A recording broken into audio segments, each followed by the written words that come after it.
sides in Sudan's bloody 15-month conflict, which has pitted the army against the RSF militia. Tens of thousands have been killed and some 10 million displaced. Haisam Hassanein is adjunct fellow at the FDD, the Foundation for the Defence of Democracies. Thank you very much for being with us, Haisam. Good to see you. Tell us then, why was there this diplomatic rift between Iran and Sudan in the first place? Thanks for having me, Laura. It dates to 2016 when Saudi Arabia and Iran broke out ties after Saudi embassy in Tehran was attacked. At the time, Sudan showed solidarity with the Saudis by cutting ties with Iran and even deploying troops to Yemen to fight the Iranian-backed Houthis. At exploiting war-torn countries, is that what's happening here? For Iran, one of the main interests in restoring relations with Sudan and have some influence in the country is its strategic access to the Red Sea. Having access to eastern Sudan and above all Port Sudan provides Iran with a considerable channel of influence.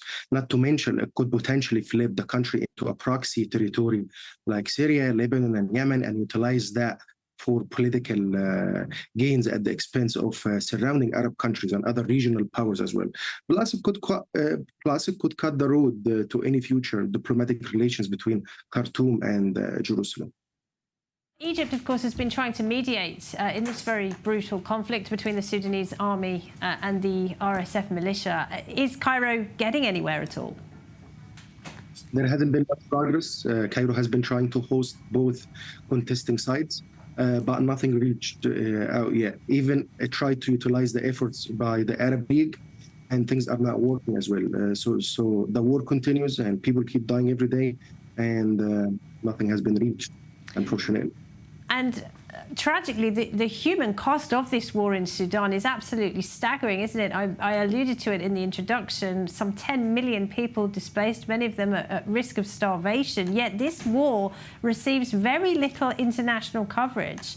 I would imagine that in Egypt, this is a pretty serious concern. I agree, because what happens in Sudan doesn't stay in Sudan, especially from the Egyptian perspective. It does affect the national security of the country in terms of regional competition with other regional powers. Also does affect it in terms of immigration.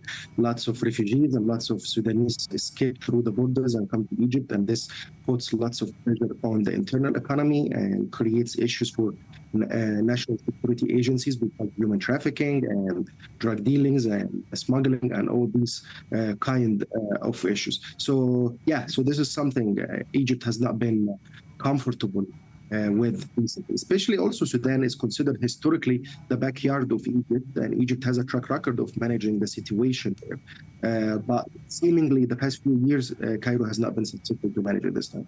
And I mentioned at the beginning of the program, there has been very little reaction from the Arab world to the news coming out of Washington over the past 24 hours. Any idea where Cairo stands on a possible incoming President Harris?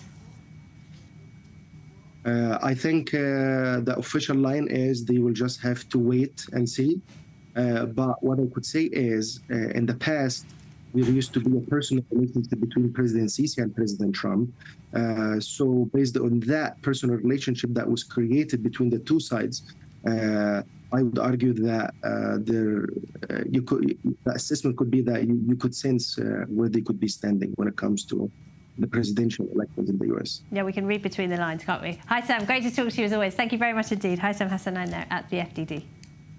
Well, that brings us to the end of tonight's show. Many thanks for watching, and do stay with us here on i24 News because Kalev Ben-David is here next with tonight's rundown. Good night.